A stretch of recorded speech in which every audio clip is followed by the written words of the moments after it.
father-daughter radio show in the history of radio. Chris Nolan says Homer was the George Lucas of his time, making Nolan the Disney to Lucas's Homer. Not good. I'm Chris Stanley, a.k.a. Brodicius. Buddies, it's Wednesday. We're the Bennington Show, the only father-daughter radio show in the history of radio. I'm Gail Bennington.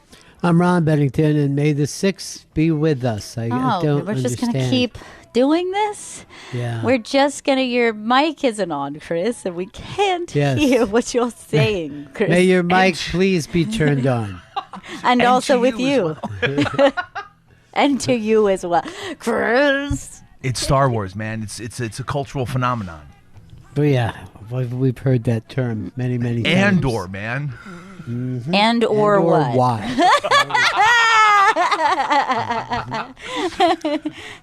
Samesies.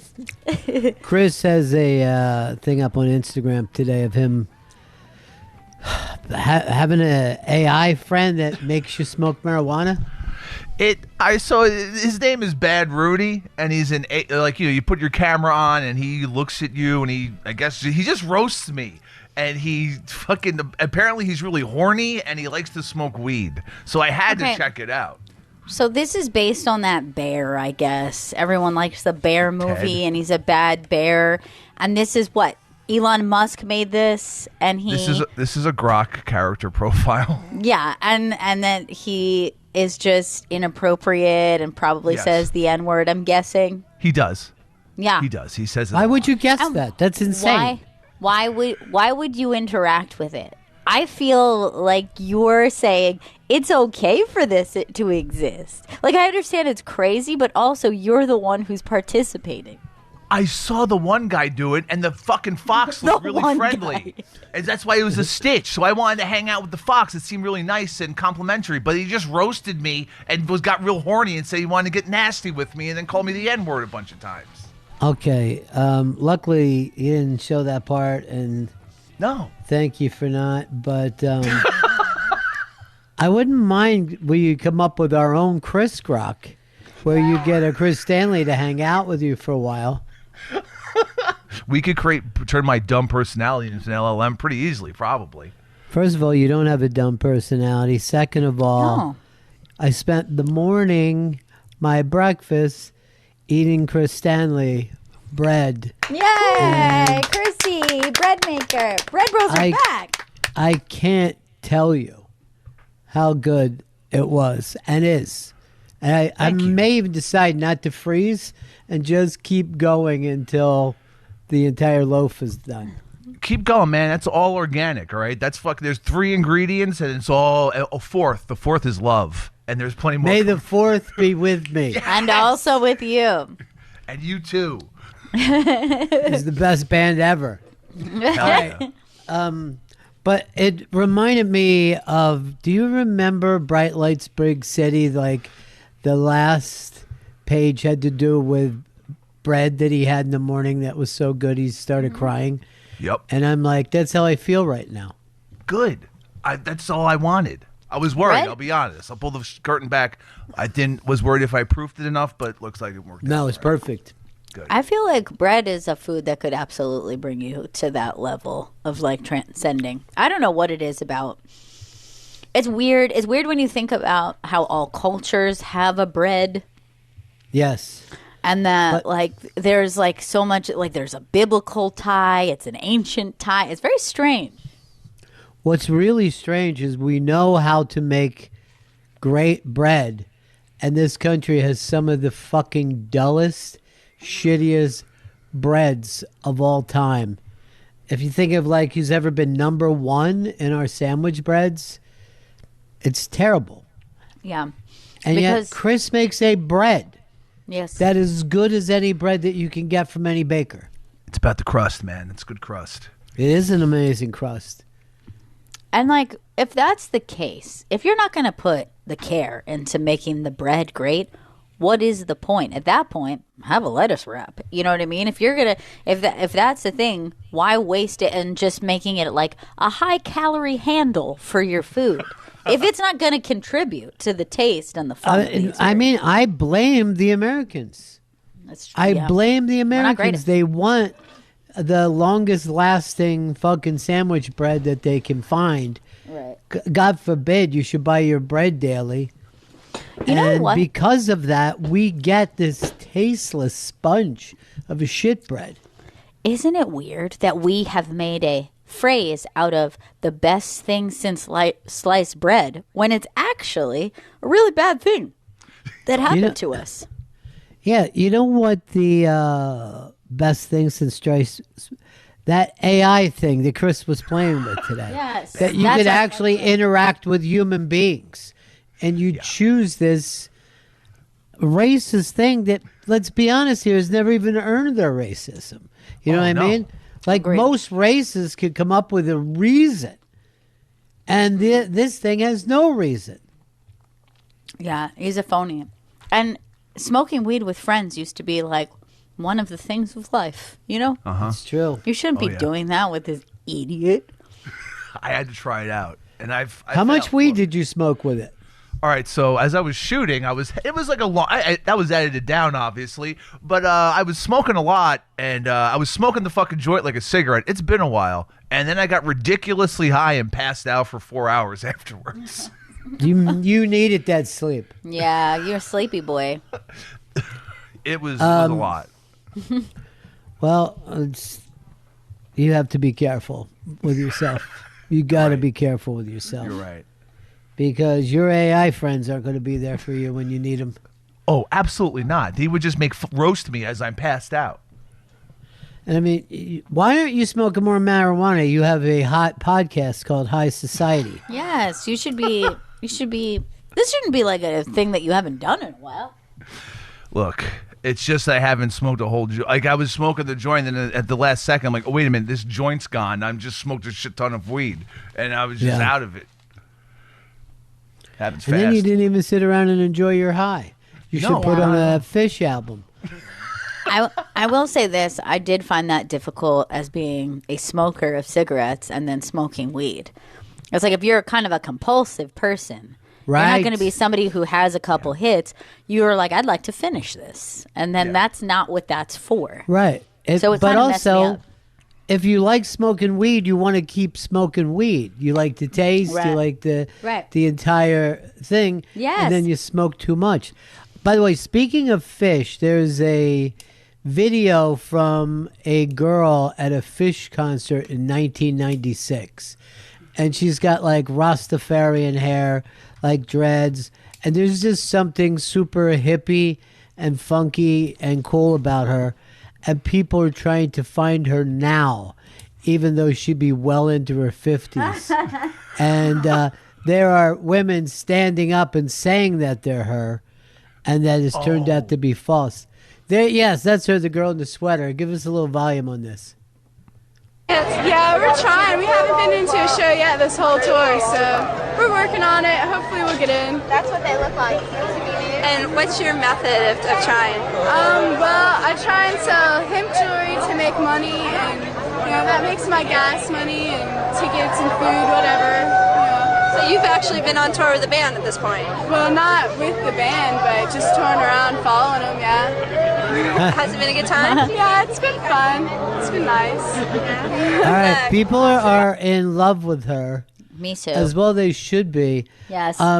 She reminds me of, do you remember when you used to go to concerts and those little white fucking Jamaican girls would try to get you to sign to get somebody out of jail? Mm-hmm. I think it was a guy from the Move organization in Free Philly. Mumia? Yes. That's it. Yeah, he's now our mayor, which Yeah. is fucking crazy. This girl has been put on such a pedestal because this goes viral every couple of years because she's perfect, She's just perfect in 1996. It's just a moment in time capture. She has a great bone structure too, which I feel Yeah, is she's timeless. Yeah. Yeah, there's something about those neo-hippie girls that works. Oh, yeah. It's just like they're earth mommies. You know what I mean? Yes. They're part of the earth. They're kind. They love Chill fucking vibes, too. jamming. And chill. You So couldn't chill. really upset them about anything. They're just like, yeah, man, Right. whatever. Yeah, if you Just on want to, Fish I tour. guess. I guess you guys remember when I told you I was going to start acting again, and it's been a while, but I got a callback to play a part in a commercial that would basically make me a spokesperson for the product.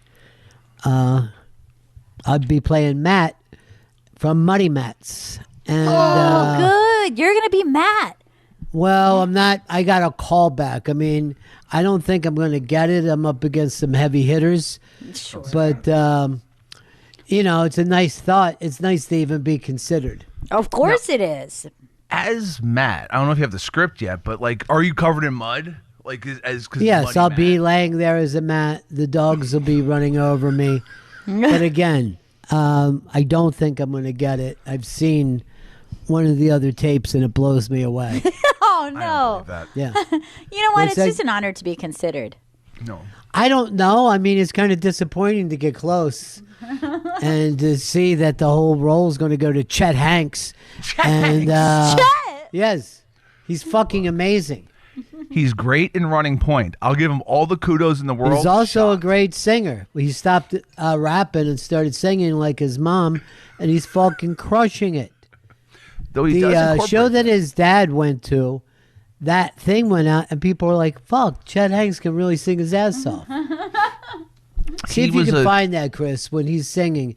It's almost like he could be in a Black Crowes cover band. I mean, he's just fucking... Really? Yeah, he's got a very strong kind of sandy voice, you know what I mean? Kind of burly, kind of sticky. It just works. I like the sound of this, and you know what? I'm already shocked because I didn't think he had that in him. Like, I'm He's got really everything. interested here.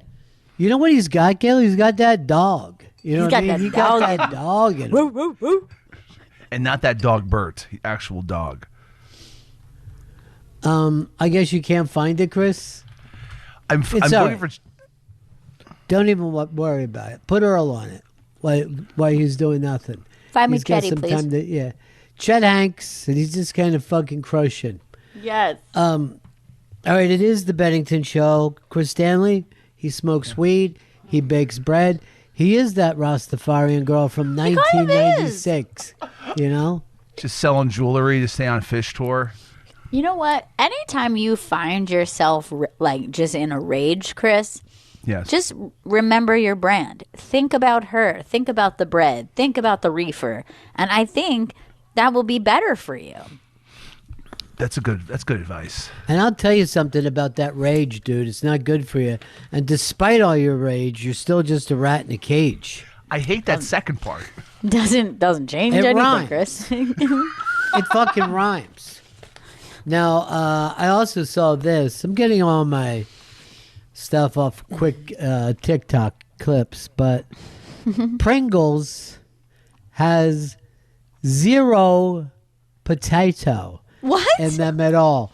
There's 0 potato in Pringles. What are they And, made of? Stuff like compressed dusty chemicals that they have that they get jammed together, but they're not allowed to. First they weren't allowed to call themselves a potato chip, and now they're not even allowed to refer to themselves as chips, because people assume if they read chips it's a potato chip. What the hell is it, though? Because here's the thing. I always assumed potato. It feels potato adjacent, Sure. but it's definitely not corn. It's not a corn. No, it's chemical. It's something. chemical dust that has been pressed together in a press. They actually said this. It is, as far as whether it's a chip or not, it is closer to being a tennis ball than it is a chip. And a Yes. lot of people are complaining that they think that they're buying tennis balls and they're getting Pringles. Same I guess they canister, so come- I get it. yeah. Yeah. Do you know how many that- Pringles I've eaten? Good God. Oh yeah, I'm gonna imagine that it's a frightful amount, but I'd say that about no matter what food you brought up. Sure. Of course. I also have to tell you, yesterday I had a long day of testing in the hospital. Gail was there. Mm-hmm. Her mom was there. Of course, the baby driver herself. Deb was there. Mm-hmm. But here's the shocker for me. Chris Stanley there and stayed all day long. Yep, he did. Hell yeah. Of He course. stuck with it. And it was a very frustrating day. I don't want to get into any of the details, but part of this thing is finding out very early that there's a lot of speed bumps. Yeah. And like you feel like, oh, this is good, not so good. This is a good day, not so good. And Right. yesterday was just one of those days that you wish they could meet the doctor that we met from Dr. Radio. Absolutely. Dr. Mark Pachapin. I really seriously want to find someone at the hospital we're at and just go, hey, maybe share this TED Talk with your staff. This guy knows how to talk to people, and he also understands what the people who come into your office are dealing with. Yeah. These are them on their hardest days and dealing with like tough battles ahead of them. And you're treating me like I'm at the DMV. It was an extra frustrating day for you, Yeah. Gail. Yeah. Because you want this to go well. You want me to go well. But from what I heard from your mom is that the person who stepped up with you was Chris Stanley.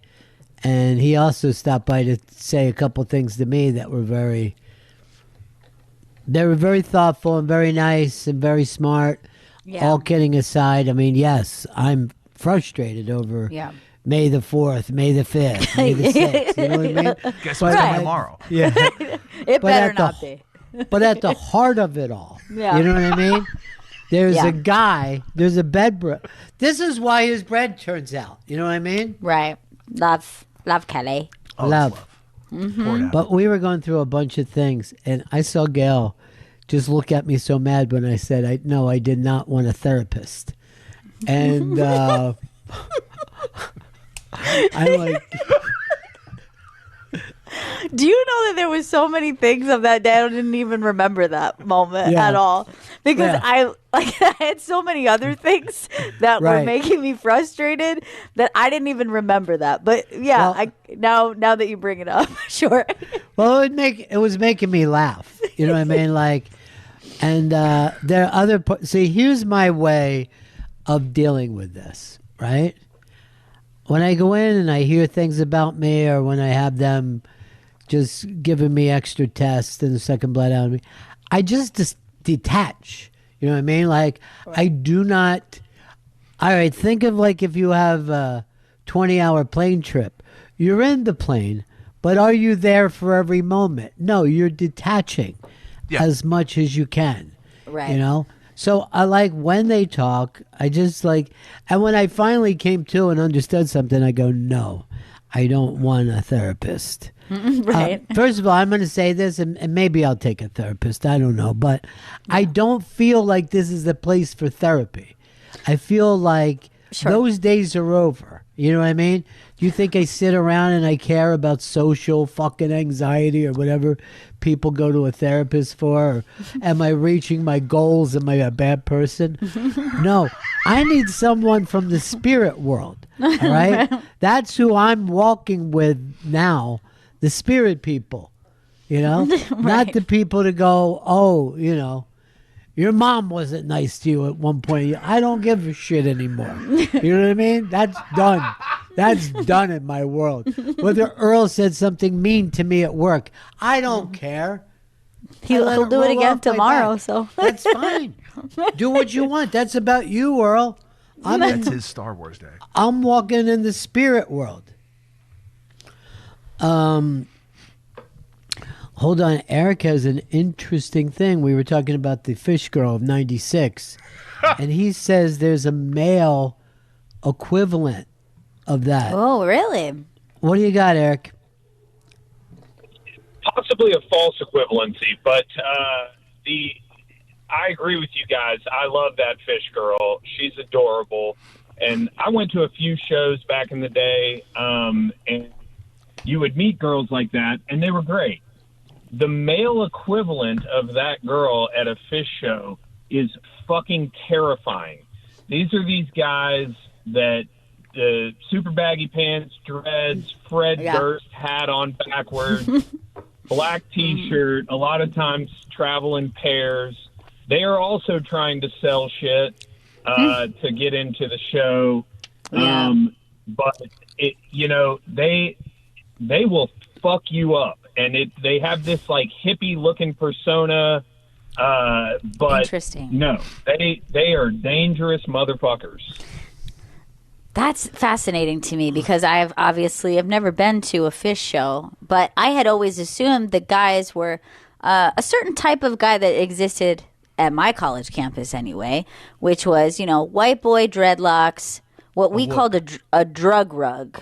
I believe there has to be a better term for it, but it's like a sweater that looks like it's made of hemp and it's colorful. And it's like patchwork. Yeah, it's like exactly. So they would wear a drug rug and then no shoes anywhere on campus. No shoes. It doesn't matter how far away they were from their dorm. They weren't wearing shoes. And they're pretty cool dudes. I mean, yeah, they like to sell drugs, but like I didn't know of this aggressive version. So you're talking about a wook, Gail. What Eric's talking about is like the Whippet fucking mafia that just controls all the Whippets among all the fucking jam band shows. Wait, if I went to a show and tried to sell Whippets on my own as a single person, I would be stopped by these guys. You'd be stopped and probably fucked up and your shit stolen. Like this is like a real thing in like the jam band community of like. This is all new to me. Me dudes too. Are just pumping Whippets, just tank after tank after tank, and they control all of it. They don't like no one. I've seen the aftermath of a Fish concert, and I couldn't believe. I was like, I thought these people loved the earth. I guess I really misunderstood the Fish fans. Well, you certainly misunderstood those dudes, but first time I saw it, I thought it was all condoms, and then I'm like, wait, it's Fish. They're not wearing condoms. Right? Yeah, they raw dog. Oh yeah, there's no protection there. They call it raw fishing. Oh my God, that's terrible. No, but the thing about falling in love with a girl from a different time, I mean, that happened to me when I was a kid. I fell in love with Edie Sedgwick, and what are you going to do? Right. I wasn't there when she needed me, and then she was gone. I feel like I'm the guy who could have saved her, but it doesn't happen that way. But that thing about longing, I always had this premise that every guy has fallen in love with a girl with think back even decades, but he fell in love with a girl that had a red Solo cup that he ended up never seeing again. He caught her across from a party somewhere. He saw her. He was like going to approach her, and he didn't for whatever reason. He was with a girl, or she was with somebody, and if it was another time, blah blah blah, or maybe he was with his boys, she was hanging out, but that girl will stay in the back of your head somewhere, even as years and the decades roll by. And I think for a lot of guys, and I've looked this up, their last words were, I fucked up. I didn't go up to that chick with the red Solo cup. And then they die. That's their deathbed thing. Yes. I think about like when Doc Holliday on his deathbed, like in the monologue in Tombstone, where he was like, I loved a girl once, and like, I didn't, I should have been with her, and like, that's why you gotta. And then like he's telling the story, and he was like, she was my cousin. I wish that they would have cut to Wyatt Earp being like, what? Wait, hold on, you've been talking about. She was actually my cousin. I was so in love with her, and I should have scooped her up and married her right then and there. There was nobody saying what in those days. Right. They were just like, yeah. But instead, he just lets him go get that spirited actress. Go hit the road with her. In high school, That's Brooklyn, spirited, 1997. This girl, Marta, Russian girl. She was a junior. I was a freshman. I was feel like we fucking in love shouldn't with give her her. name out. Yes. I mean, it might not even been Marta. But I do remember it as a Marta. Go ahead. Spelled some So Russian why word. didn't you, Chris? I was a scared little fat man from Queens in Brooklyn. I didn't know how everything was working. You know what I mean? Chris, I know how everything fucking. That's not true. You were a fat boy. I mean, don't. I was a Not a little man. fat boy in Brooklyn. Hey, fat boy, what you doing uptown? So she was a little bit older than you? Yeah, exactly. Yeah, she was a junior. Yeah, when I was a freshman. You would see her in the halls?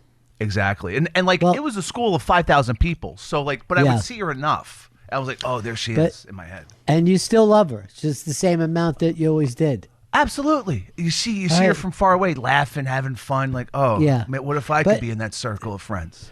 But now that you've lost all this weight and you've achieved so much in your life, high society and baking bread, Go why find don't you that. go back to a reunion and see if you can't find her?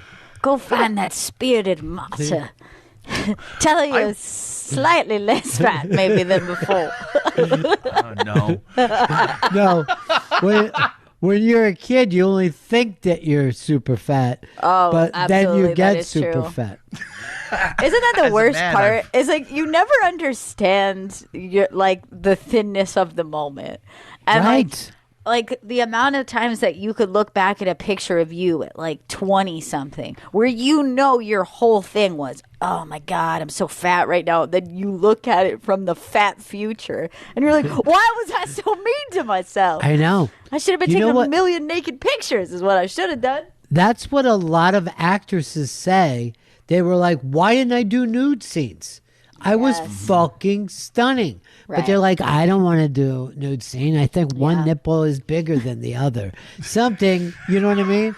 That maybe you could sit if you're staring into your own mirror, but everyone else would be fucking very happy to see it. So I saw this video a woman had made that it was like if someone had threatened to leak my nudes, she was like, yeah, they were all from before when I had kids. Do it.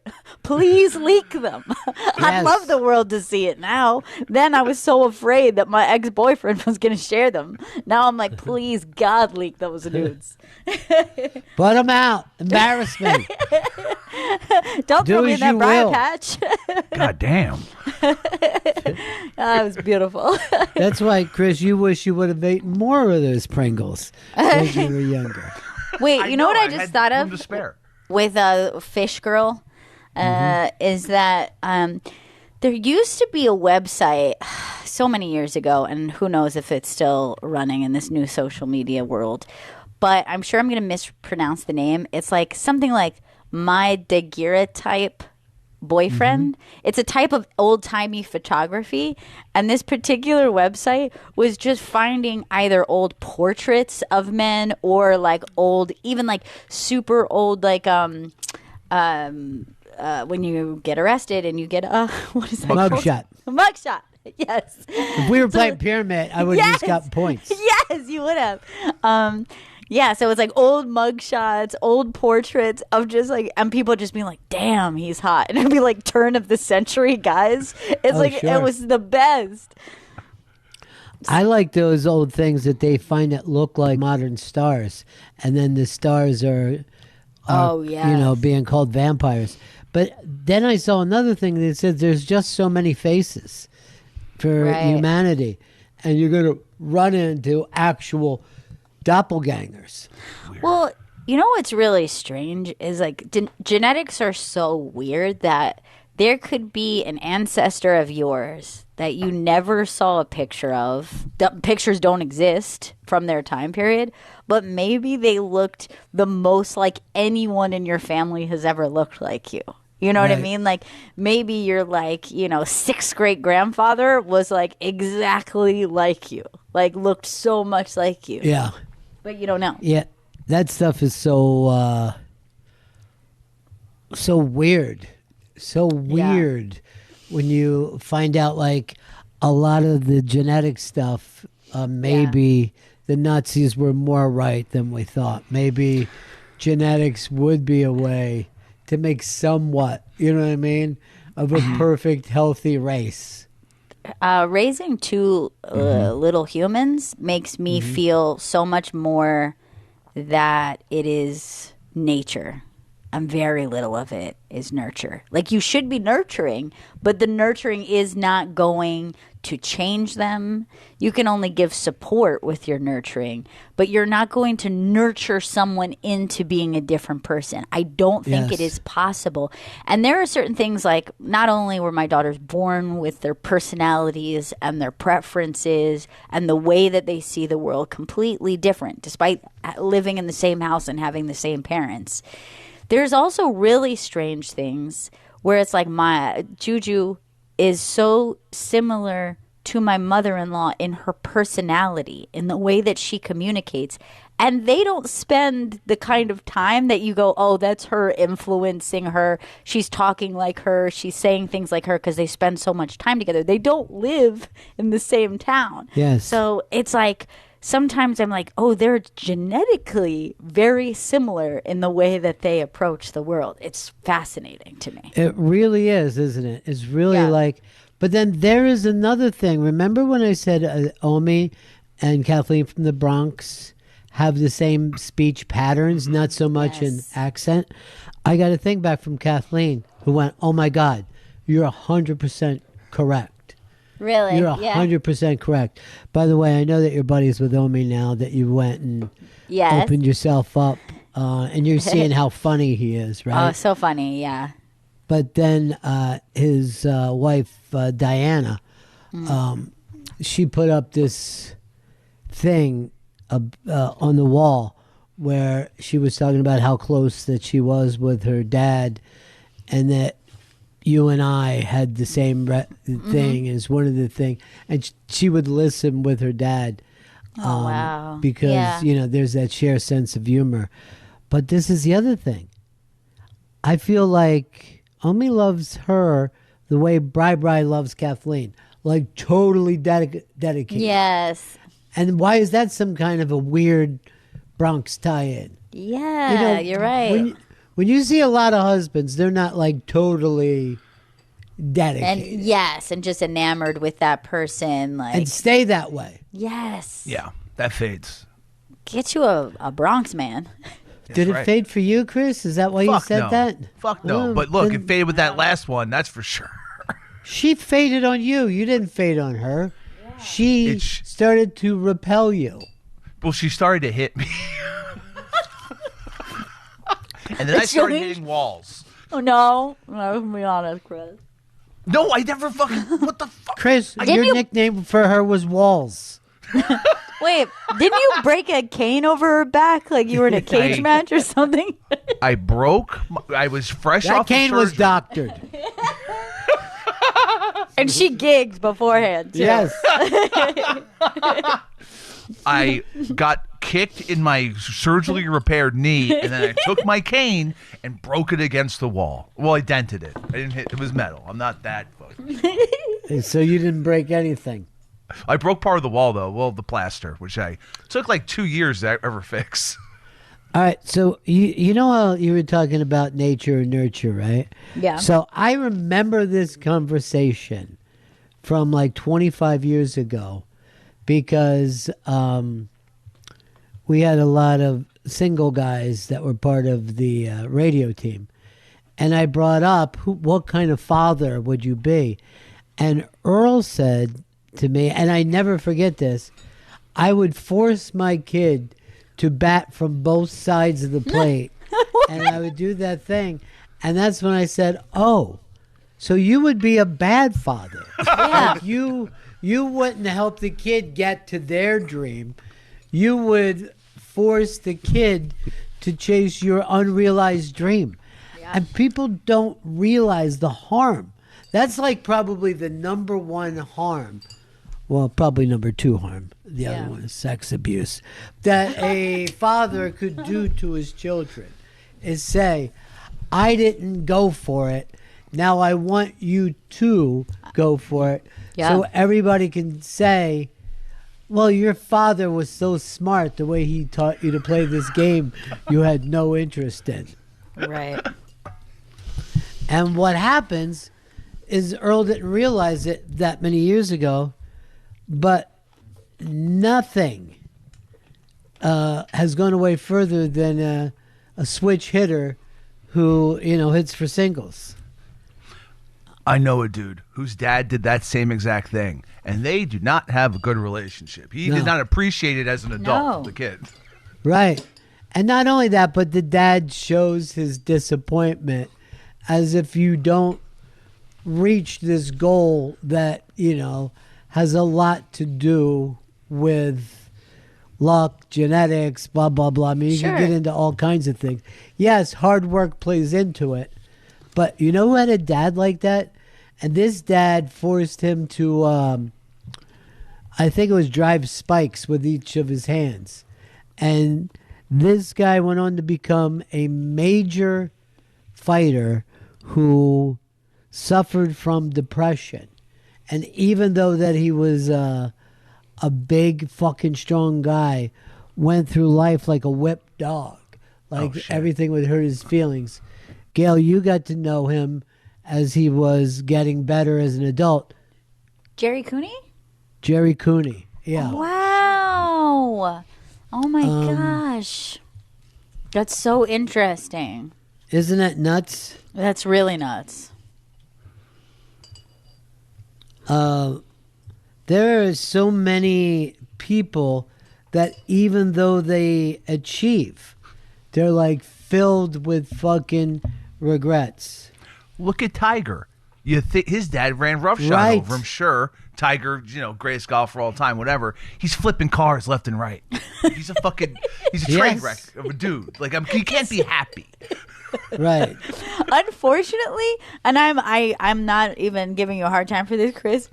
You have every right to say it, but you flip 2 cars, and people are gonna say you're flipping cars left and right. Because the fact that he did it twice feels like way too many times to flip it. Hold on, that we know of, right? I bet he's flipping cars and he's buying his way out of it. Because he can, because he's really good at golf. I'll give you another guy who had a dad like that was Vinny Testaverde. His dad pushed him and pushed him. Really? And he makes it. I mean, he was like the number 1 draft pick. But a lot of the stuff that would hold him back was, I can't make a mistake. I can't make a mistake. And I had a guy talking to me about that from the world of the NFL. And it was like, I think he was supposed to coach him or something, and found out that his dad, even though he was a big-time fucking quarterback, was yelling at him in a restaurant. Jesus. And I'm like, what? Why didn't he just beat his dad up? And then a lot of guys won't beat their dads up when they get older. They need to learn to do this. They won't do it. Who was it was the NFL, it was number 1, I think, number one quarterback who, like, his dad wouldn't let him eat McDonald's, and then as soon as he got to the league. Yeah.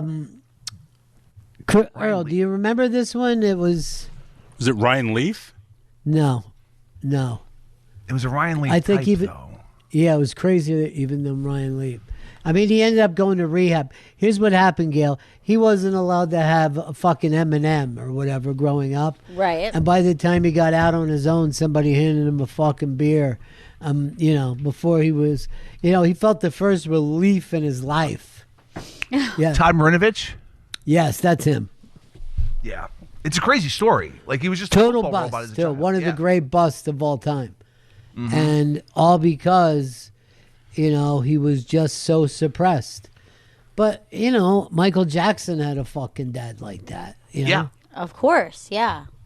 He did get a lot out of him, though. Oh, yeah, but he didn't get shit out of Tito. You know what I mean? Right. He fucking broke Tito. Jermaine, it worked for a little bit. I mean, he didn't have Michael's success, but... And then who did Jermaine, he basically treated Berry Gordy like it was his dad. Right, he wouldn't even leave with the Jacksons. He stayed with Berry Gordy. Mm-hmm. Which I consider a total affront.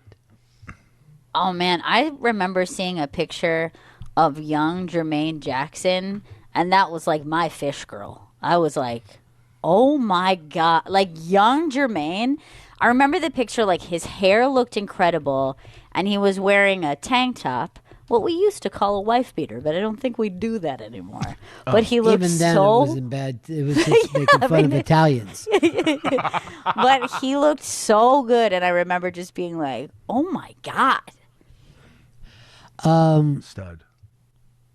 Flat. Can I sent this, and it was Earl's favorite New York Yankee of all time, Jimmy Pearsall, who Earl based his own game on, and that became a movie called Fear Strikes Out, that the guy actually had to be put in a nut hut. Oh wow! Because in those days nobody really understood nerves. You know what I mean? Sure. Right. Let's just put him in a room alone. They'll Yeah, let's put him in a room alone and let him sit in his own poop and get better. I'm trying to think of what they called guys from World War II that had, shell-shocked. They say he came back shell-shocked. So when I was a kid, I thought shell-shock meant that a shell went off so close to you that it scared you, like when somebody will throw a firecracker into a bus. Right, sure. That's all they would say in those days. He's shell-shocked. Don't hire him. The guy's shell-shocked. You're too shell-shocked to have a job, sir. What? And then they did one of the, I don't want to say worst baseball movies on Jimmy Pearsall with Fear Strikes Out, but they got a guy who looked like he couldn't play baseball under any circumstances. Oh no. And I was trying to think of his name. He was in that movie. Yes, Earl. It was Anthony Perkins. The great Anthony Perkins from Psycho. Psycho was playing a right? baseball player? Psycho, who looked like he learned to play baseball in theater camp. So, and I was a kid and I see this movie and I'm like, Jesus Christ, this pussy, how did he ever make it to the fucking majors? His form's god awful. We lost what I call America's first billionaire because he was the only billionaire of the 1980s. Certainly the only one that was famous. But Ted Turner passed away, 87 years old. He had left society, I think, well over 20 fucking years ago. Yeah. And just been living up in the cold part of Montana all by himself. Wow. But he was the billionaire that was like doing whatever he wanted to do. He came up with CNN, Turner Television, Turner Classic Movies. He owned the Braves. He was Captain Outrageous. He won the America's Cup as a captain. I remember one time there was some fucking yacht race where they raced across the Pacific or something, and a storm came up. And they're like, Ted Turner's lost at sea. Holy shit. And all these other people were killed. And then he comes in like a day or two later, just flying in, all beat up and fucked What up the and hell? shit. Badass. Yeah. But yes, that's how people viewed him. And then he married Jane Fonda, who was the fish girl of 1966. Yeah. But yeah, he was like the first one. And the Reagan era was the beginning of how much money do you make? Have you made enough to be a great person? You know what I mean? Have you put your fucking thumbprint on the country by pushing down the lower class? But he did, you know what kind of things CNN was. That there was plenty of people who, demonized him. Mm-hmm. I think he was the Antichrist for a while, but passed away. But surely was a man of his times. He also had his Montana Grill. Remember he tried to push bison as the alternative to beef? I think that those things are still around. Yeah. I think he was the guy who brought them back, essentially, from, like, near extinction or whatever, because he was so high on, like, the American bison. I feel Well, like that was the thing. He thought if you could make money off of bison, right. there would be bison. And that's that thing that you find out about human beings is they don't want to do any kind of conservation or whatever unless there is money to be made, and then they'll do it. Strangely, I had seen a Trump headline about bison like early this morning, and I didn't get to read through it, but it was something pertaining to Trump wanting to move bison herds off of Montana land, and I didn't get to like delve into it. Maybe And that's what killed Ted. Yeah, like my first thought was just like, why is he involved in this? Like, I gotta get the backstory on why this means something to him right now. He's involved in it because it's part of everything, and he wants to be involved in each thing that makes Everything. headline news. Every single thing. People are trying to figure out why everything that he said about,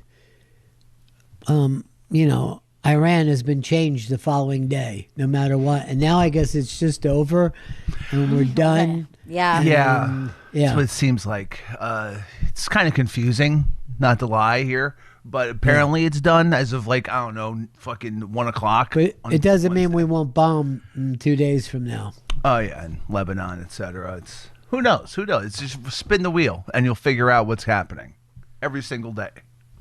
Also, Ted Turner, billionaire Ted, on WCW. I mean, the guy fucking had his fingers in every goddamn pie. It was wild.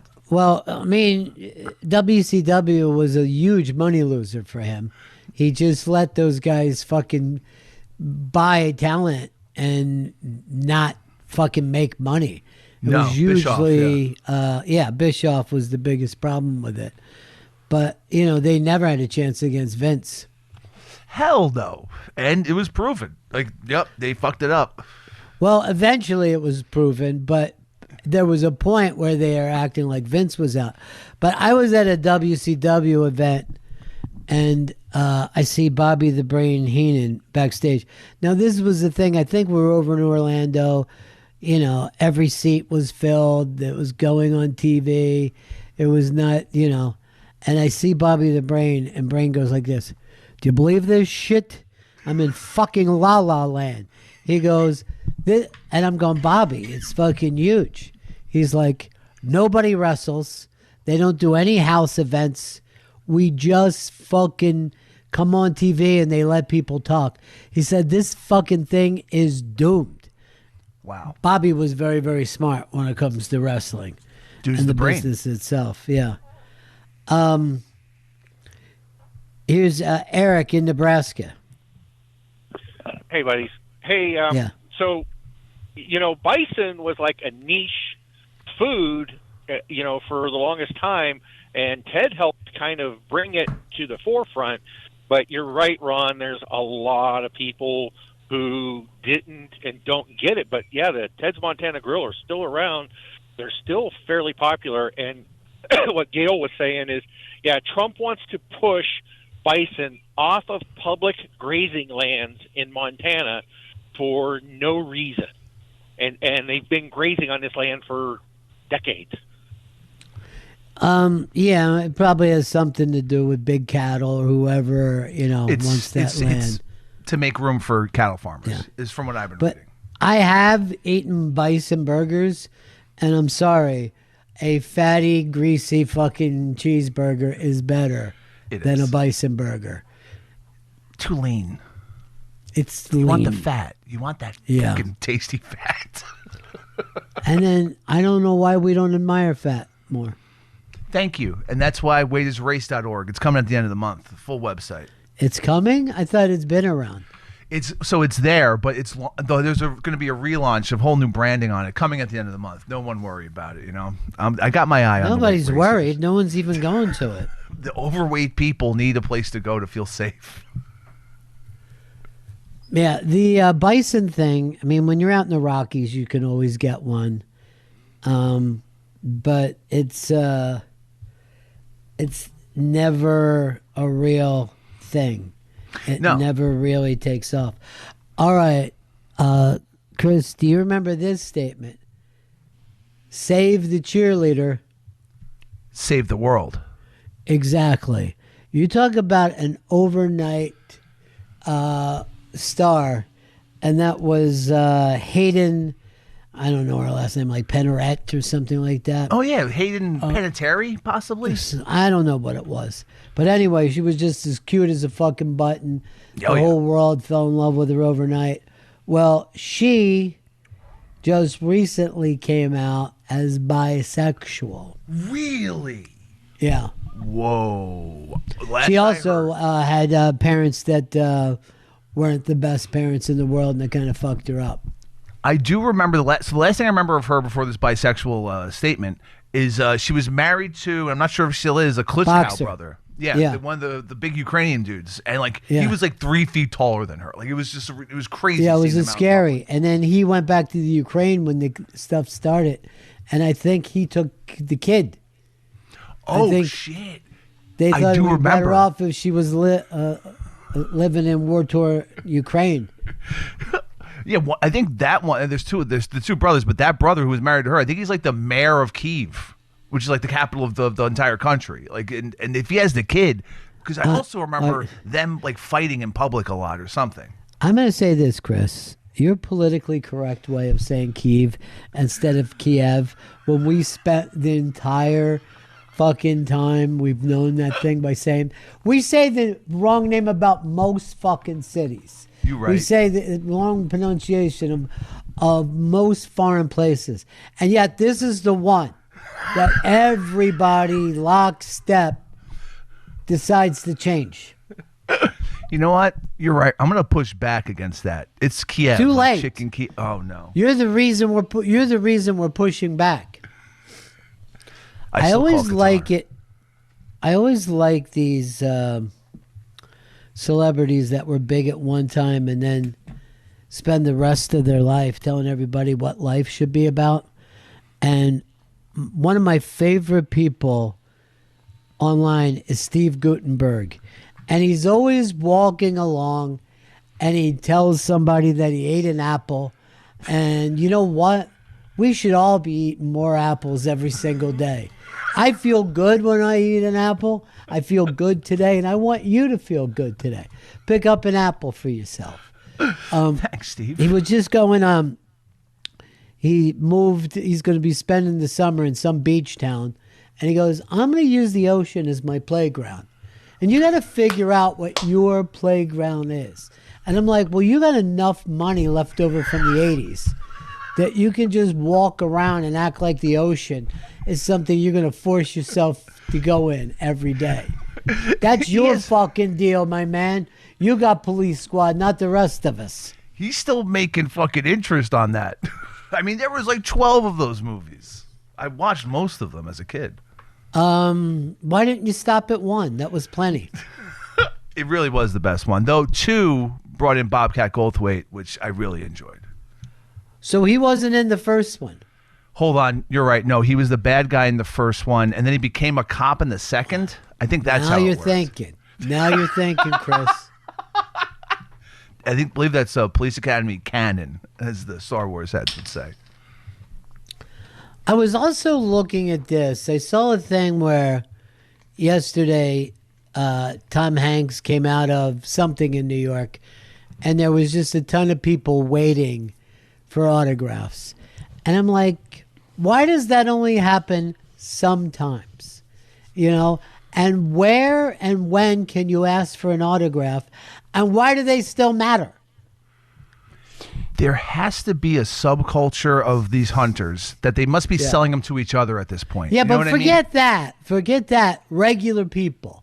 I get that anybody would like, I have a picture signed by my favorite movie star. I could put it on the wall. But why would somebody just want you to sign a piece of paper?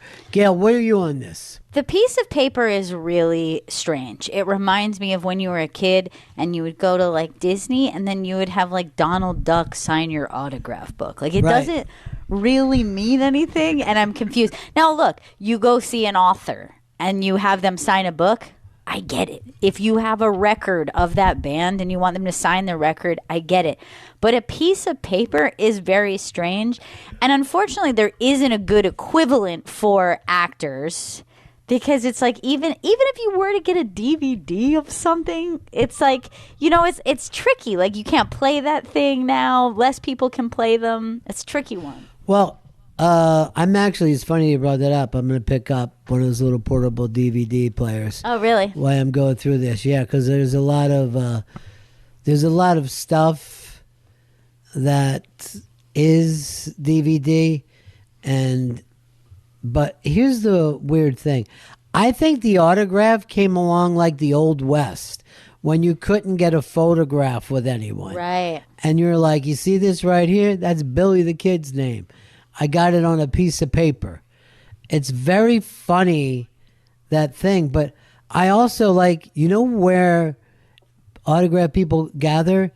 Two places. A, Broadway, where you're expected to leave the play that you just did and sign playbills as you're leaving. And the other place is still the ballpark. And that's always hilarious to me, because these guys are stretching, they're taking BP, they're running, and yet if they don't stop and sign for a kid, they're considered a bad person. Right. But they're literally getting ready for a performance. Do you know what just occurred to me? Never thought of this before. A baseball player signs a baseball. A football player, you bring a football for them to sign? Not really. Not as much? Not as much, because, first of all, you can't really get a football into the game the same way. And it's a sport where if you catch the football, you're forced to throw it back. You know what I mean? Right. You can keep a baseball, you can keep a puck, but you can't keep a basketball. Right. I was going to ask you, what do hockey fans have? A puck that they would have someone sign? A puck sign? can go in. When it goes into the crowd, that's yours. Right. No one comes to your seat. Give the puck back. I don't know why the NFL is so fucking cheap. Yeah, and weird. Even when they put the net up, I'm like, what's wrong with you? Right. It's insane. Are they worried about getting... I mean, no one's going to get seriously hurt by the ass end of a field goal. Right, you're right. So that's only about keeping the actual ball on the field. It has nothing to do with safety. It doesn't. Of course not. Never. They would never fight more than people fight over a baseball. Right. That's weird. I think a lot of people, that you can get a football signed when you go out to meet a player. A lot of people like to get a helmet signed. It's all fucking weird. Like this, you want to get a jersey signed, which really never looks good. No. You know what I mean? You got to sign the number or whatever. But it is weird that business, sports collectibles, it goes up and down, but it always exists. I did see that also because people were in town in New York for the Met Gala. Of course, you got a lot of paparazzi, and then you've just got a lot of fans on the street. And I was seeing several different moments with people where they're like, hey, I'll take a selfie, I'll sign, whatever, but I'm not just signing something blank, because that's just a resale of your signature. Like, if you're not signing a blank paper, they'll sign a book, they'll take a selfie, but they were specifically being like, we don't want to sign a piece of paper. Well, that's the autograph pigs that sell it. Right. And they also try to get you to sign a piece of plastic that goes over top of a picture that they have, and people complain about that because they don't know what kind of picture it's going to be. Yeah. So you get some clown picture, or like you said earlier, some released fucking nudes that were from online. It's really funny with nudes for people that you find out that those things get taken off and put back up all the time. Right. Online. It's a cycle. Here's Chad in Albany. Chad. Hey, $1,000,000 guys. So I'm an autograph collector, have been for about 30 years, but I'm not one of those guys who goes and chases after people. I never have done any of that. I kind of just buy rock and roll stuff. Right. But the reason people get the pieces of paper or like an index card signed still is because of they're called cuts. And they'll get, like, let's just say Tom Hanks. They'll get Tom Hanks, and they'll get, various people from Forrest Gump, and then they'll put all of them together, make a big piece of Forrest Gump, and then sell that as a big piece. And then the plastic that you were talking about, Funko Pops getting signed are huge, huge business. And a lot of the people don't want to sign Funko Pops because of the resale value.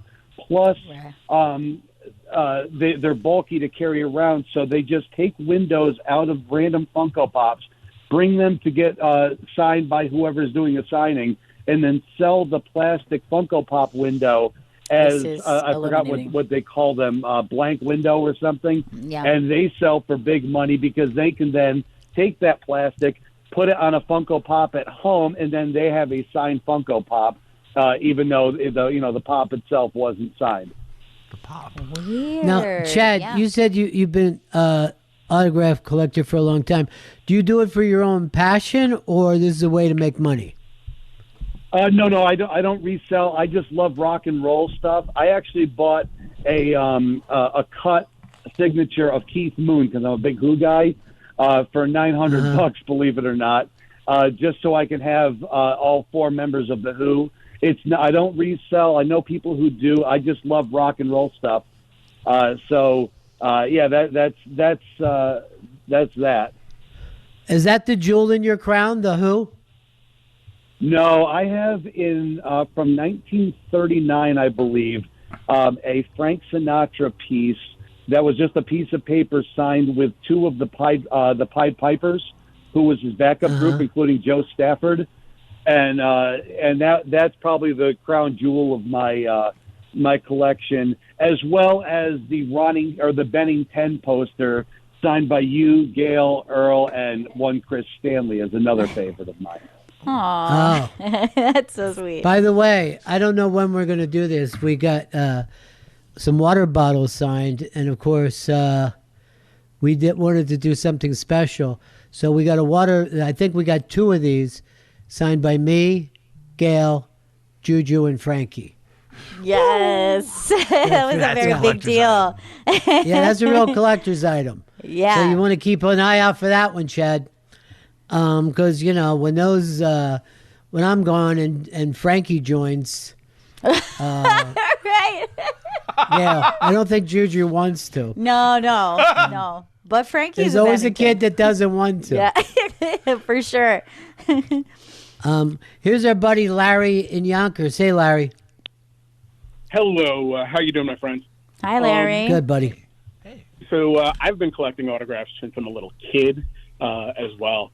But those pieces of paper that a lot of the paparazzi and the autograph hunters are getting signed are photo paper that they're then printing over, which is why a lot of women especially will not sign them because they don't know what's going to be printed directly on it. Because when you print over that Sharpie, the printer ink doesn't come off on it.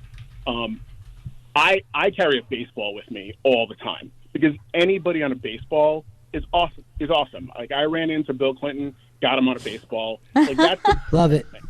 Yeah, actually, there's something kind of unique about that too. You're like a Bill Clinton signed baseball, or like somebody like you wouldn't think way out of baseball. I kind of love that. And any man will sign a baseball. I don't care who they are. Oh yeah, I met Kareem Abdul-Jabbar at the U.S. Open and got him on a baseball. Like that's great.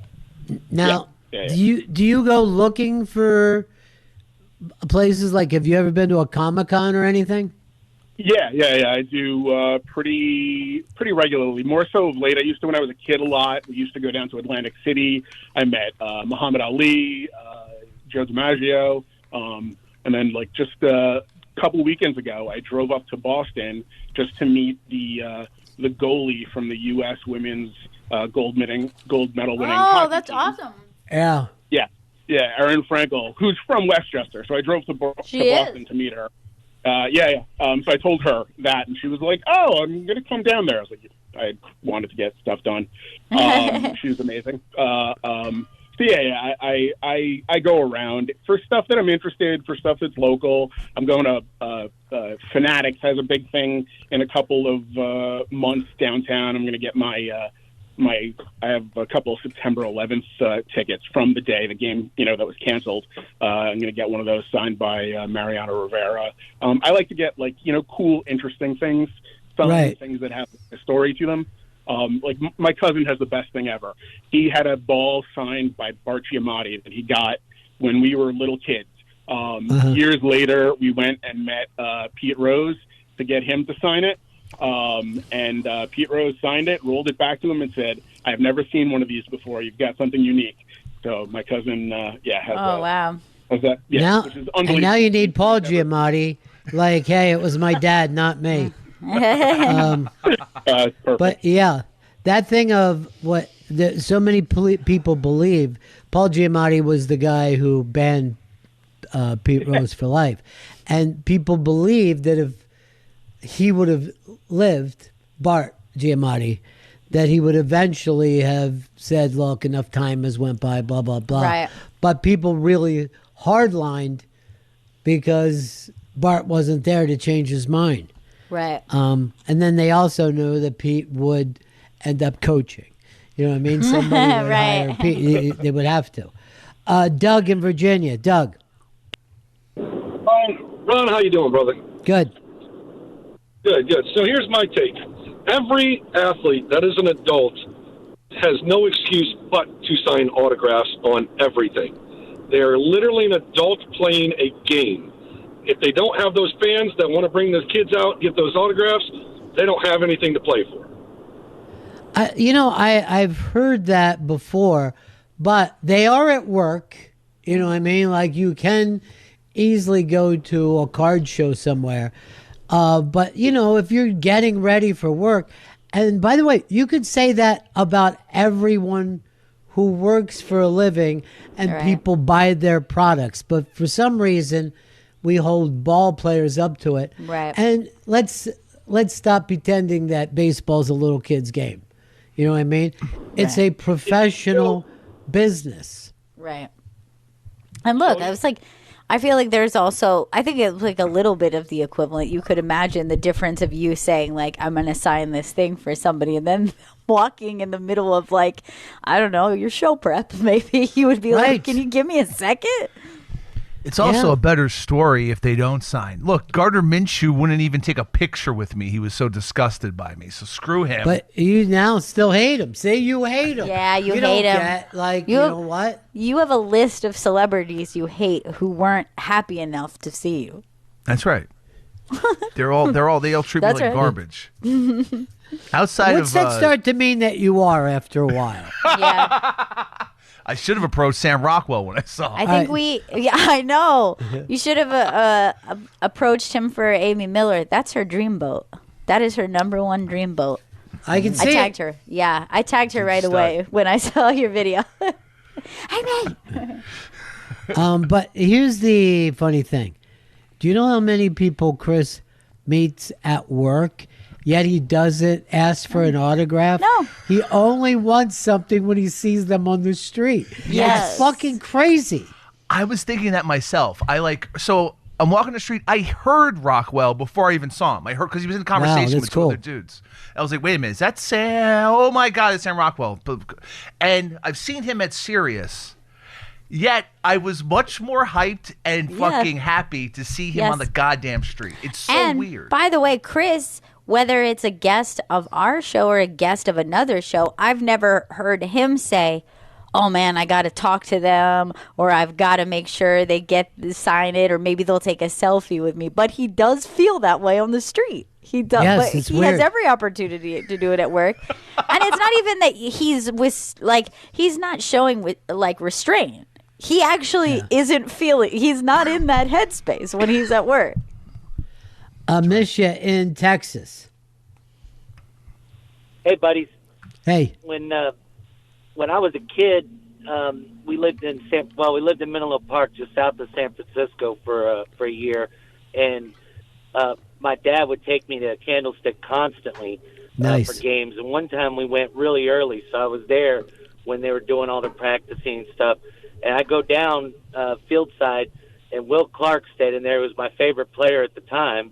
I'm like, hey, Will Clark, can I get your autograph on a card?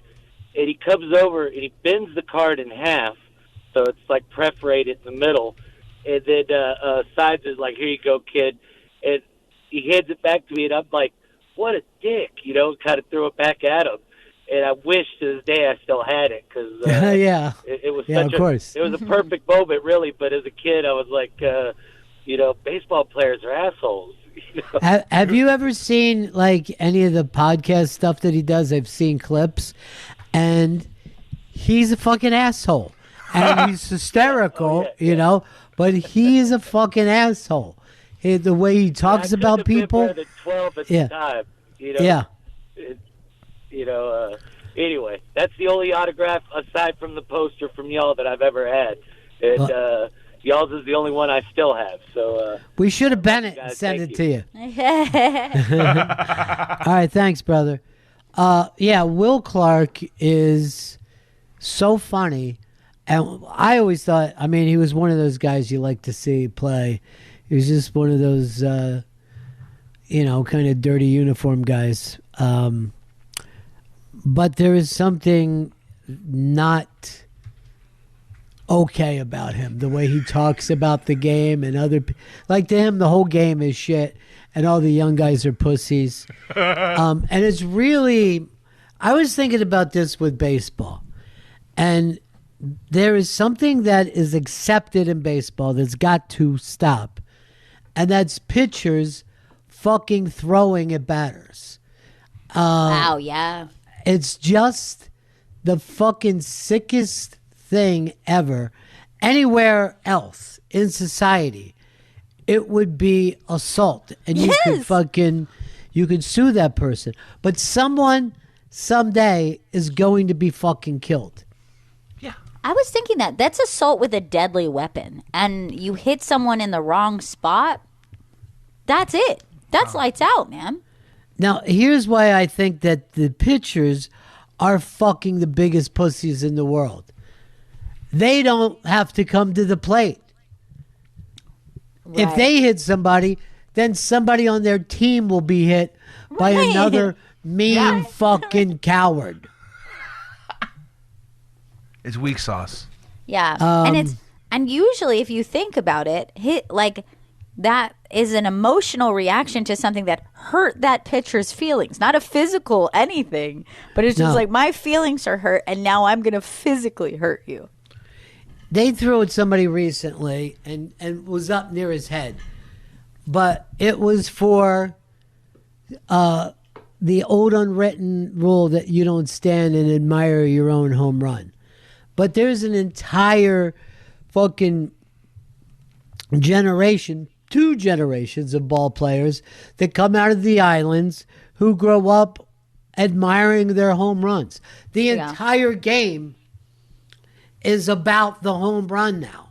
Right. Yeah. Why does this fucking old thing from when, when baseball was played by the humble sons of coal miners and farmers, where you don't show anybody up. It's like saying you're not allowed to fucking jump around in a wrestling ring. It's ridiculous. Everything about the game has changed except for that. And it's fucking insane. Here's Tyler in Sacramento. Tyler.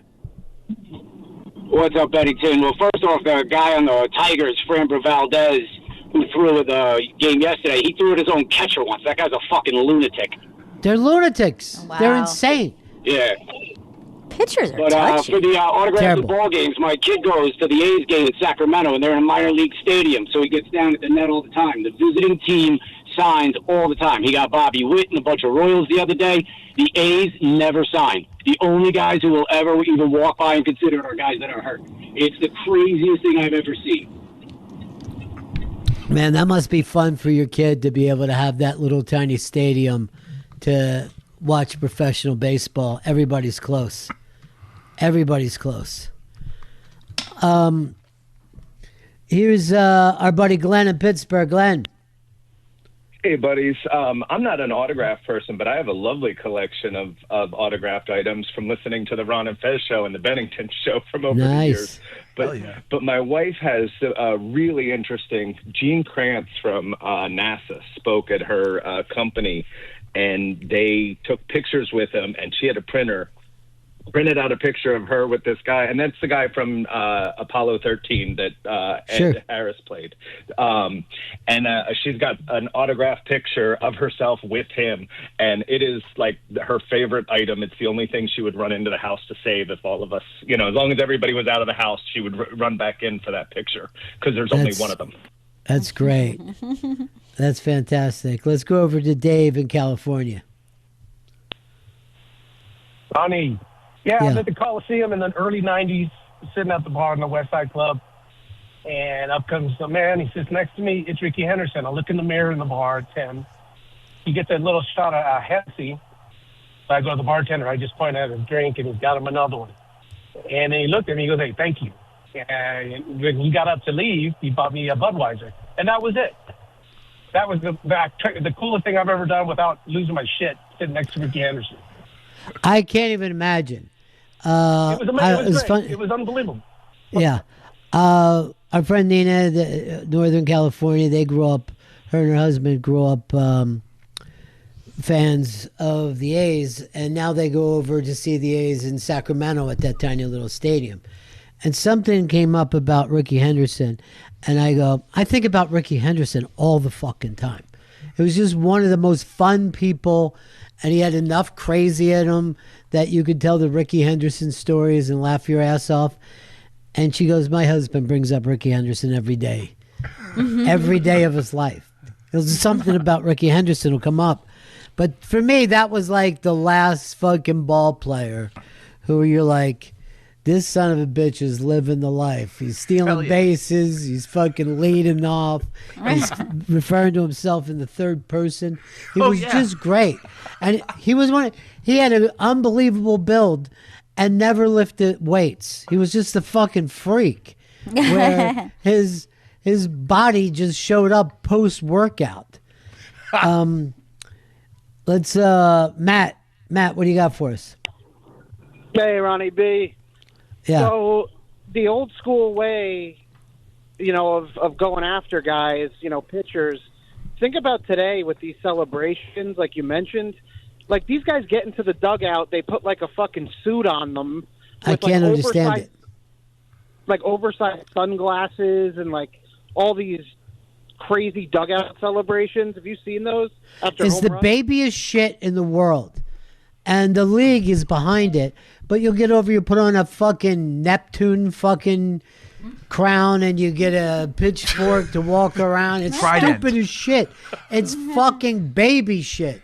It's Savannah Banana shit. Yeah, yes, and the league loves it because the fucking crowd, the stupid crowd loves it. And like you look at guys that you think are football fans and they're the happiest when the defense is doing some dance in the end zone. It's insane. It's troubling, to be honest. Here is, let's go to John. John, what do you got for us? Hey, Bennington. So I'm up in Poughkeepsie a few years ago with an XM radio promotion baseball, and I sent it to the back to have Ronnie B sign it for me, and he did it. Oh, yeah. Yeah. I remember even when we came... That's cool, man. I remember when we came to XM. Oh, there was such a budget in those days. So we do a welcome back to New York party, and we came out with a bunch of baseballs that we signed for people. There was an open bar for like, I don't know, an hour or two. And then the whole O&A gang came out, and they were bitching that they had to sign baseballs all night. They were like, it's impossible to sign a baseball. I believe that was a BB King's, and I was there just as a listener pre-internship because, oh shit, Ron and Fez are back in New York. I didn't even talk to you guys. I didn't get anything signed. I was just there. God. I was too nervous, so I drank You know at the what bar. you were doing? You fucking stood at the bar and drank hard. So did Eastside Dave. And so was E-Rock, too. I remember saying he was next to me and he was pissed drunk. But here's the thing. You and Dave ended up being friends. You didn't even know each other then. No. You might have been a foot away from each other slamming free fucking booze. Jim in Oklahoma. Hey, guys. How are you? Good, man. Do you hear me? Yeah, perfectly. All right. So, Chicago White Sox, Oakland Athletics, Ricky Henderson has just broken the record. We're on the third base side. He's playing outfield. This guy is heckling the heck out of him about how Lou Brock was the best baseball player ever.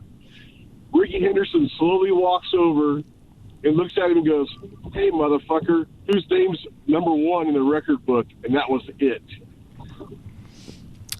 Isn't it funny that you are supposed to compete against ghosts that don't even play in the same generation of yours? It's weird. If somebody tries to talk about a quarterback and then suddenly they're competing against Dan Marino, who, you're like, yeah, Dan Marino was fucking great. He didn't play when I played. I don't know what you want from me. All right, I'm told we're very behind here, and I do like talking about Ricky Henderson. I wish we would do it more if we get the chance. For some reason, I can't get those conversations started. I got to find the live read, though. That's the number one thing in my life right now. Yeah, of course. Well, it's Muddy Mats is why. And oh, yeah. that means it's you love number them, one. right? Oh, my God. Are you kidding me? I love them, but not as much as Dolly does. She's obsessed with Muddy Mat. Trying to keep the floors clean, hardwood, tile, carpet, it's a constant battle, especially when our dog Dolly comes running in with muddy paws and tracks it everywhere. That used to be my nightmare until we got Muddy Mats. Now we keep one by every door, and the mat actually grabs the dirt and moisture before it ever hits the floor. No more muddy footprints or paw prints all over the house. I'd seen the videos online and thought, no way it works that well, but I am living proof it does. Only Muddy Mats is made with thousands of ultra-soft microfibers that are super absorbent, trapping dirt, water, and mess so it doesn't spread all over the house. And when it gets dirty, just toss it in the washing machine. That's it. If you're tired of constantly cleaning your floors, you're going to love Muddy Mat as much as I do. Right now, get a free medium Muddy Mat with your order of 2 or more mats at buymuddymat.com. That's B-U-Y, muddy, M-A-T.com. Don't wait. Get your free Muddy Mat today at buymuddymat.com. Faction Talk 103, it's the Bennington Show.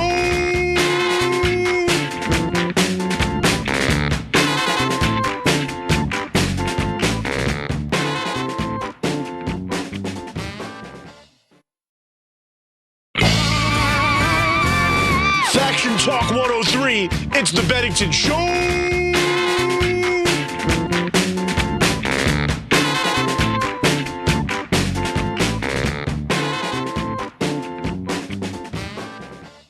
Hello, Ron. It's Jay Miller, a.k.a. Monty Love. I want to thank you. I can't tell you how much time I spent listening to you. Just the funniest dude ever. Like, as a comedian, you're like, all you want is to be respected by your peers. And, brother, you cannot be respected more. And also, having our band come, well, what you did for my band, I wish I believed in my band the way that you did. And I love you. I wish you the best. I love Gail too. Bob Fonseca here down in Austin, Texas. Listen, everybody's been making their messages about you, but I got to make it about me because I need you, man. You inspire me each and every day. I still remember the day you pulled me aside on 6th Street down in Austin and said, man, why are you worried about this radio stuff? Why are you trying so hard? Just be yourself. And I took that to heart. And I became a better broadcaster because of you, Mr. B. I'm in the Texas Radio Hall of Fame. And if they'd given me a trophy, it'd be on your mantle right now. I love you so much, man. Jennifer and I send you so much love. Thanks for giving me an open portal to your show. And thanks for letting me be a friend when I used to be just a fan. It means so much to me. Hey, Benningtons. This is Kayla from Maine. I've been listening to you guys since 2020, and, the show really, really helped in those days of quarantine and being alone in the house with a 3-year-old and a newborn.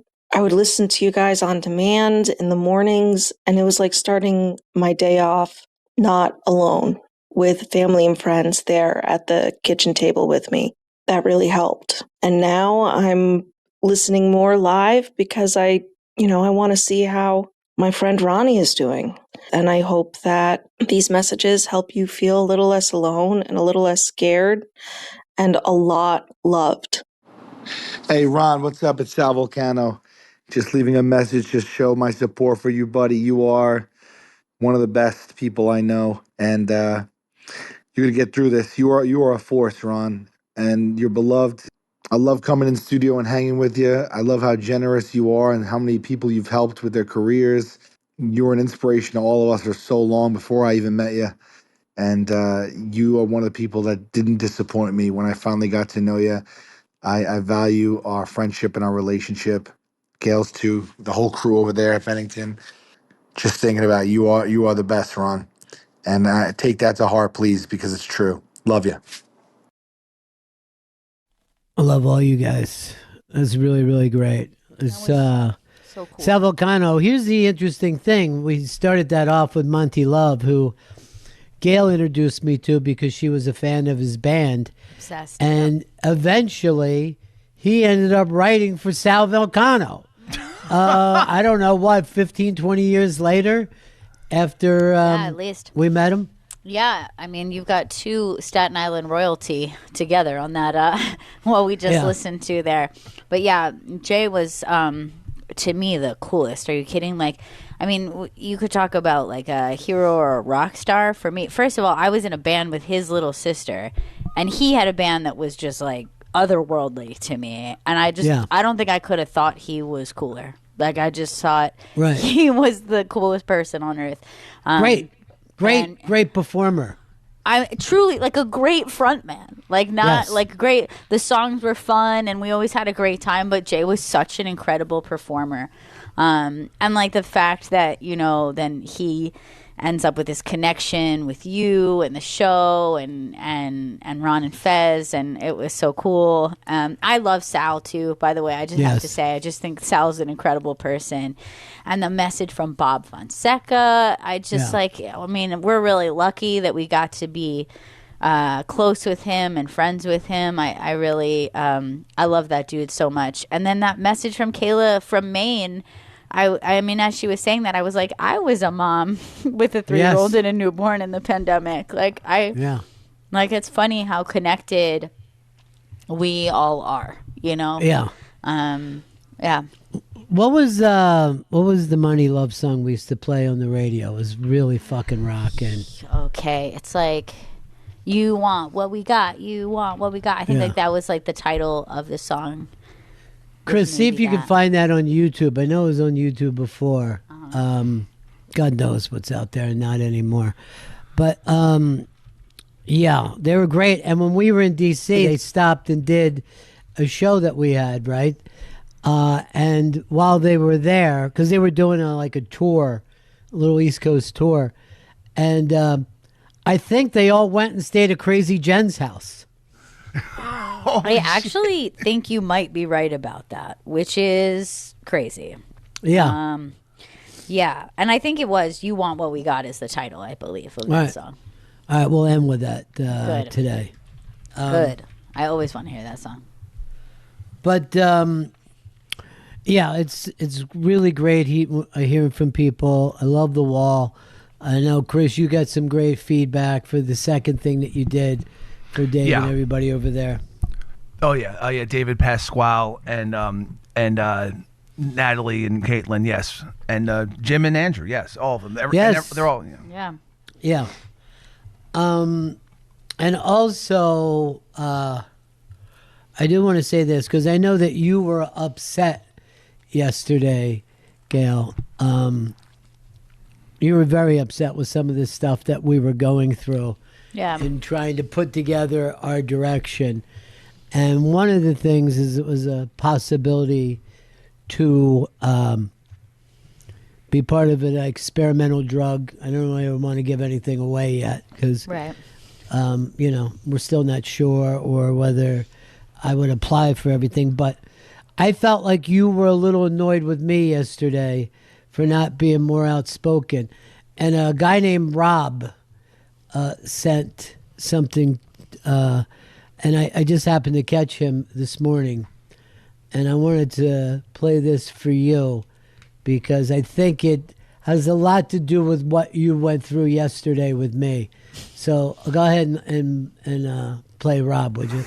Benningtons, this is Rob, and I've been a listener for over 20 years. Mr. B, you may not realize it, but you have been through 3 combat tours with me. The internets weren't that prevalent for the first 2, but the last 3 I couldn't wait to get to a site that rhymes with wine liar, so I could listen to you and Fez. All 3 of us made it home from those, and I know you have that fighter's instinct. There were many nights and mornings where I lied awake on my cot, listening, laughing, and arguing with you all. Keep that fight up, and we'll make through this as well. Thank you for bringing me a piece of the States while I was so far away.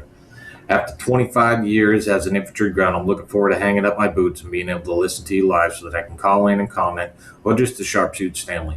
Lastly, to Gail, I know you're doing everything you can to help the old stubborn man with this. Don't let his grumpy ass get away with anything.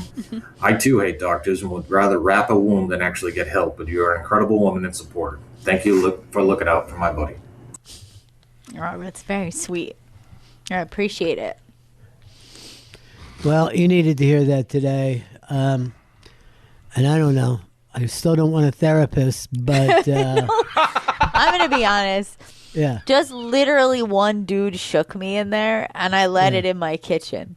Like, you ever have that where you're just like, I've talked about this before, like toxic positivity. That was me yesterday. I was like, we're going to go in. This is going to be a good thing. Everything I've been doing has led us up to this appointment today, and it's going to be great. And then one guy wasn't what I thought they were going to be. And I was like, this just went to shit.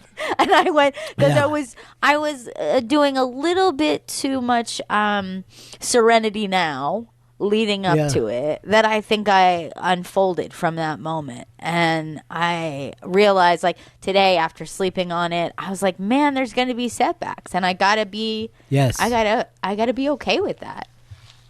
And one of your setbacks is me, so you can't you can't worry about that. But look how, like, Chris came in, and I heard very much that he was there for you, and he came over and gave me some advice. Like, I think it was something like even standstill is a plus because you're still in the game. You know what I mean? Like, he's been through it. He's been through the pain. What he saw in us yesterday was something that he's lived. He's been through the up and downs. Yeah, and that's the fucked up part, is there are up and downs, and like what you guys are going through, and I've seen it, I've been in it, I've observed it, I've been the one pissed, I've been the one trying to say, like, hey, everything's gonna be okay. Like, it's a fucking it just sucks, and it's hard to like It's get hard. out of it because you're in it, because you're so and like in it. also, like, your expectations are high because you need that hope so bad. So it's like if somebody doesn't speak to you like a person or communicate on a level that you're like, yeah, we're jiving, we're really making this happen together, and it feels like you hit a wall, you're like, but that was supposed to be a door. That wasn't supposed to be a wall. That was supposed to be a door into the next thing. And You want something, that's hard. you want something like this. A health professional will go, my God, I've never seen anything like this in 40 years in this business. This is an actual miracle. Yes. I'm going back to church now. Yes. Because I know there has to be a God. And I think that you want also, and it's asking a lot because I've never seen it in any other, doctor, but you want someone who's like, I got you. Don't worry. You know what I mean? Like, right. I'm gonna guide you through this instead of being like, did you get this done, and this done? Because if you don't get that done, I can't help you with it. And you're like, why are you talking to me like this? Can- This is my first day of cancer, sir. Like, can you just? This is my first rodeo. Okay. Yes. Earl prayed for Amir. Earl didn't come yesterday because, well, I guess he's still a little mad at me. But Earl did pray for a miracle, and the miracle came true. He prayed that Joel Embiid would be hurt and not be able to play Game 2. Congratulations, Earl. How could you? You're a sicko. You're winning. Yeah, you're the one who took out his knee, huh? That was you? Yeah, it was ankle and hip. Both ankle and hip injuries, and he's out for games. And that makes you happy? It doesn't Wow. make me happy because He's ecstatic, dude. you want You can't even let me be right about the knee. Because in the moment it looked like the knee. But I guess it was everything that moves is not in a good around place. the for knee. him. Everything around the knee. Everything knee bitch. adjacent. How's his thigh? Yeah, but he is out for game 2. we know. Probable for game 3. They're doing treatment now. So, congratulations on your prayers. I You hate prayed this for prayer. the Knicks. I pray Am for I allowed a to win, say but I that? don't want it this way. Yeah, but course you, you do. What by way do hook you or by want it? crook, you Shot in found the it. head? Not shot in the head. That's you want- execution style. That's worse. I saw the White Riot the other night tearing clothes off of a fan. They were tearing a jersey off a fan, and it was like 100 on one. Disgusting. But, you know, it's exciting. That's assault, brother. It is a thing to pray for. Embiid's. Look, here's the thing about Embiid. He's hurt all the time. Then he'll come back, he'll play. You're like, this might be the greatest fucking person since Bill Russell. And then he's out for another 15 games. All right, are we gonna end the show with some auntie love, Deb? Yes, we are. Good. You're not Deb. Why are you so I'm not always saying Deb. that you're Deb? Wow. I jumped the gun before I heard Deb. I just think go you too thought fast you were Deb. That's what your wife says to you. See my joke? I don't even have a license. I turned. No, I meant sexually. I meant that you come fast, Chris. You know me so well. Yeah, I do. I know you very well. Slow down, I try to tell you. But now you felt like some of your work's coming through today, Gail. So Yeah. you're back. Yeah. You're I'm back. feeling good. Now, what's this thing? You brought it up to me yesterday, but I was too exhausted to hear about it.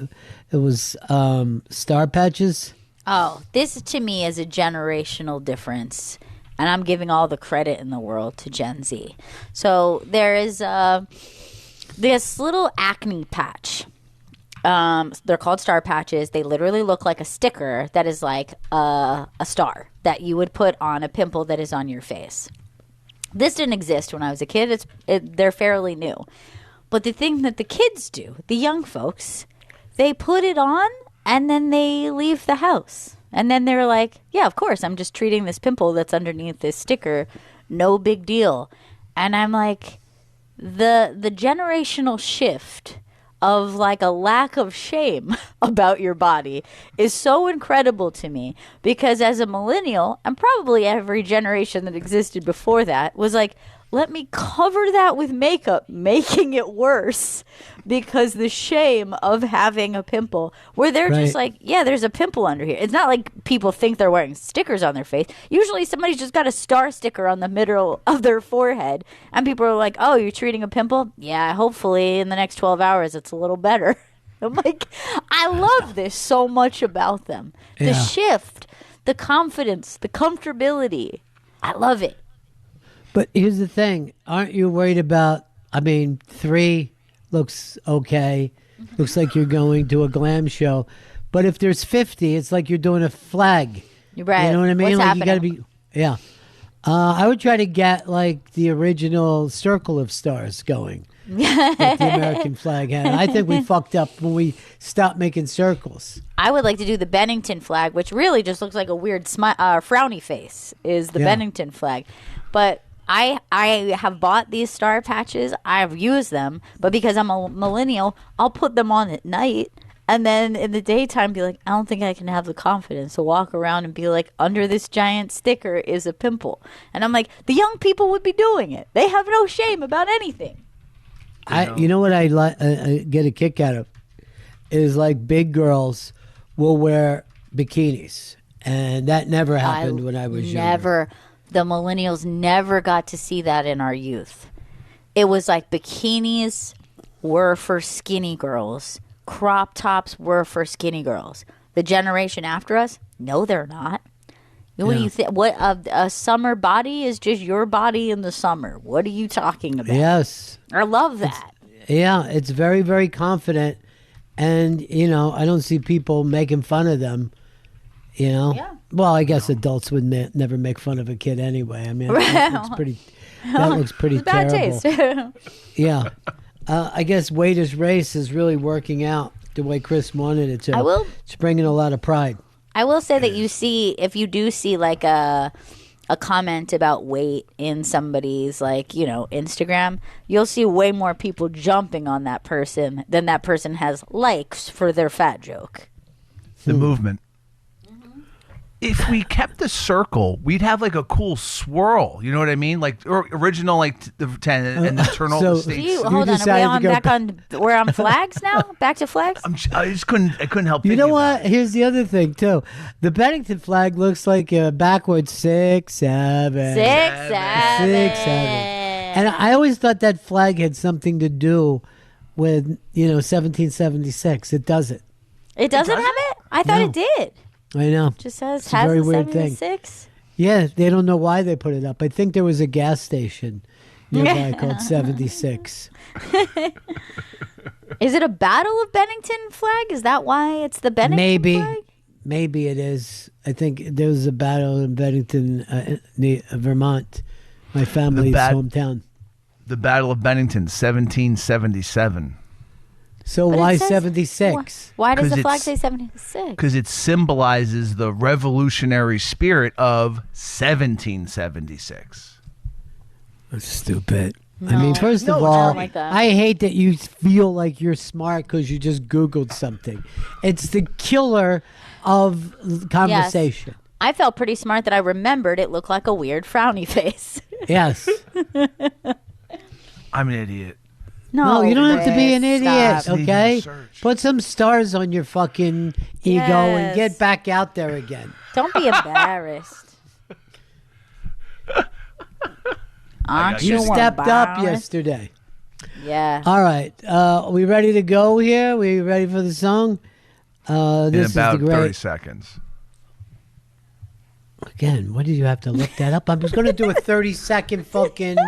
I'm a professional broadcaster. Oh, God, now I've Chris. got to limit it to fucking 10 seconds. Now look at what's happening. This is the great Monty Love, who won the big Battle of the Bands at the Old Hard Rock on 57th for the Ron and Fez show. Stay safe. Stay cool. We'll see you tomorrow. Shakira, but my man, Monty Love, and we want what you got, and so you know what you want, we got it.